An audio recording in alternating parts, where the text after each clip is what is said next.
Hello and welcome to Exotic Gardening UK, Yorkshire Kris Weekly.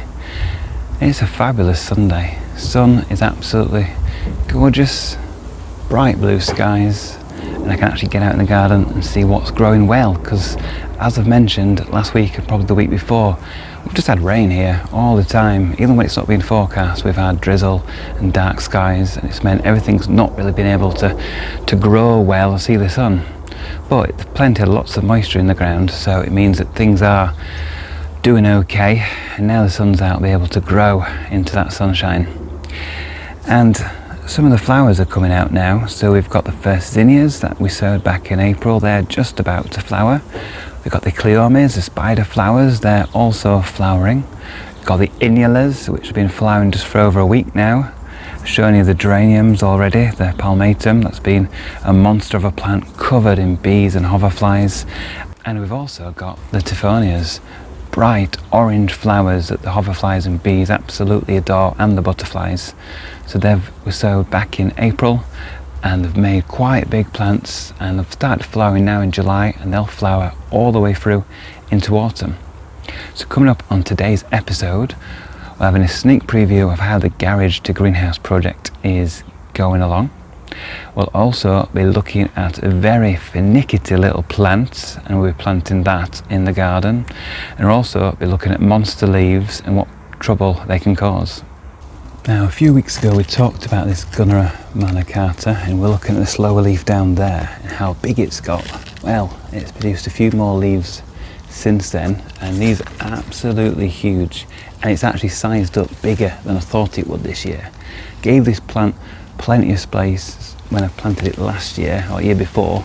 It's got several meters to grow, but it's just, with all the rain we've had, it's just grown absolutely enormous, and some of the things that are planted near it are now swamped. So underneath here we have a wonderful Ensete hiniba banana, and this needs moving now. I don't want it left underneath here where nobody can see it, so I'll dig this up and plant this somewhere else in the garden.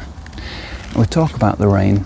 It's been very different all around the country, but here in my garden I've not watered anything since the first few days of June.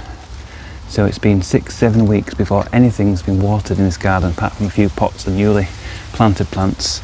It's just rained pretty much every other day or every day, just a bit of drizzle, sometimes heavy rain. So it's meant I've not had to water the garden, and it's meant plants like this Gunnera have grown absolutely enormous. Now, these funny little flowers belong to a foxglove, and this is the rusty foxglove. But if you look at the individual flowers, they look pretty much like little mouths opening with teeth and sort of either singing or yawning. Unfortunately, on my plant with the wind a few weeks ago, the whole plant has shifted over the path, and it means I have to step over it to go down the garden. So I'm going to let it flower, but it's taken this second year to flower. But then I'll have to cut this up and dig it up because it's in the way. If I just zoom out, you can see it's well over the path. But a funny little flower, adds a bit of interest at this time of year. Now, this week I had a delivery of two very sought after plants, both the same. You might recognise them as Cordylines, which they are, but these are the Cordyline indivisas. Much more fussy plants than regular Cordyline australis that you see in most garden centres. I just wanted to show you a few differences between these and regular australis, and also talk about why they're a bit more temperamental. So these are quite hard to get hold of plants, they're not found everywhere, but in most garden centres I've come across normal Cordyline australis labelled as Cordyline indivisa, which they aren't. Don't know why they're labelled wrongly, but they often are. So the key difference to look for if you are looking for the true Cordyline indivisa is on the leaves here. They're relatively broad, and they have these longitudinal stripes, sort of yellow and oranges and browns, very distinctive on the young plants and the young leaves. And also the midrib, the middle section is always that yellowy orange brown colour. On the underside of the leaf and on the top side. You often get Cordyline australis, you get a bit of variation, you get pinks and oranges and reds on the underside sometimes on some of the plants, but you never get these stripes all the way through on australis, but you do on indivisa. So that is a main difference, and once, if you ever see a big specimen of indivisa, you'll notice straight away it's very, very different from australis, because it has this big wide stroppy leaves and the sort of whitish bloom on the undersides of mature plants. And to be honest, you very rarely see Cordyline indivisa because it's much more tricky to grow. It does best, it seems, in where it's wetter, basically, with higher rainfall areas but with good drainage. So the only times I've seen these are in Cornwall. So they grow well in Cornwall, they grow well in parts of Ireland where it's a lot wetter climate and not as hot. And on the west coast they do much better than the east and the Midlands and central England. So where I am up in Yorkshire, right in the middle of Yorkshire as well, it's not ideal because we get a fair amount of rain, but it is not constant rain throughout the year like it is in Cornwall. And we do get hot days, we do get up to 30 degrees, which still cope with. I think they rather have a very sort of constant, sort of bit cooler temperatures that don't like drought. So where a place is in the garden is really important. So I'm going to put them somewhere where they get morning sun and then shade in the afternoon, and somewhere where it's moist at the roots but relatively well drained as well. So most people that grow these won't grow them for long because they're so fussy that they often die without warning, and they can die very easily in the summer as well as winter. Hardiness wise, they should be hardy down to about -10 or so, so roughly the same as australis. And I'm going to plant one of these, like I said, in morning sun but then shade in the afternoon where it's moist, and I'm going to do that sort of on the part of the garden opposite the jungle hut near the tree fern. And the other one, I've got two specimens here, one slightly larger than the other one. The slightly smaller one I'm going to grow in a pot for a year or so, see how it develops, and then plant it out somewhere more suitable. Now I've read quite a bit about these.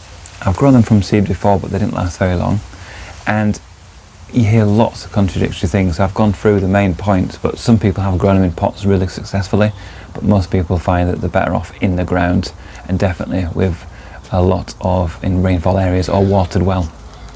So we're going to put this one in the ground now, and fingers crossed it will survive at least a year or two, and let's see how it goes. And it should, if it does well and happy in the garden, produce an absolutely stunning addition to the garden. Now here I think I found the perfect spot for my Cordyline indivisa. It's early morning now, it's getting full sun, but as we get to about 12 o'clock it's pretty much in shade, this part of the garden. So I think that's enough sun and shade to keep it nice and cool and moist for the Cordyline indivisa to do well. And in this spot at the moment I've got this Canna bird of paradise which overwintered in the ground, and as you can see it's not really done much this year so far. It's finally getting growing, but I think it's slightly on the tender side. It's the first time I've left this type in the ground, and I think it just needs a bit more heat to get it going in spring. So I'm going to lift this, plant it somewhere else, and then I will lift it again in winter, I think, just so I can get this growing better earlier next year. And in front of it we've got this Canna musifolia, which is doing pretty well. Lots of new happy growth, been a bit eaten by slugs and snails, but that is getting going now, and that will grow nice and tall. But I think this spot will be great for the Cordyline indivisa. So I just need to move this Canna. It should be pretty easy to dig up because it was only planted a year ago. So I'll just go around here without disturbing the roots too much. Lift this and move it to a different part of the garden. There we go, that's out nicely, and that will basically just transplant in one big lump. They won't either know it's been moved if I water it in really well. So here we have the hole that I dug up from the Canna, and what I've done, I didn't have any new gravel to put in this spot. So what I've done is I've taken a bucket of black basalt gravel from around where the jabea was, and well, it still is there, but where I dug up around it last week, and I've got that gravel and incorporated it into the hole left by the canner.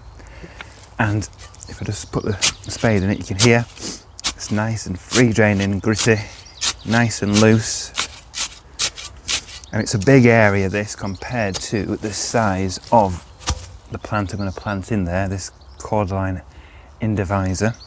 So it's plenty of space for the roots to really get established in this area without hitting any heavy compacted soil. So this again is a Cordyline indivisa. It's in this nice little pot with lots of bark on top. So if we just take this out, let's see what the roots are like. Okay, so it's a nice loose mix that it's been growing in, and you can see we've got nice roots coming out here. Nice fleshy white cream roots all the way around, but it's not pot bound at all. And now these do not like root disturbance. I'm not going to tease these out or break any of these roots. I'm just going to make a small hole here with my hands and place this in, and then I'm going to backfill all around here, add some more topsoil, and then just press down, and then give this a really good water and a mulch. And it's got nice sun on it now. In a few hours it'll be in shade, and because it's near the tree ferns where it gets well watered and the cannas, it'll stay moist all year round. And because we've got lots of bamboos behind, that will add lots and lots of leaf litter.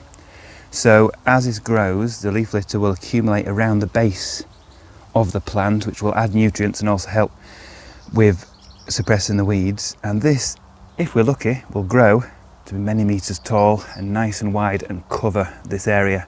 But most specimens in the UK do die, unfortunately, after a few years for no apparent reason.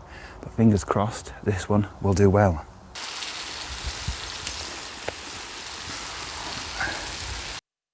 Now, I did say that I would do an update on the garage to greenhouse project, and first of all I'll just show you what the garage used to look like when we first moved in to the house, 7 years ago now. And you can see it's just a general 1970s brick built garage, looking quite dark and depressing, with painted black wood fascias and a tiled roof.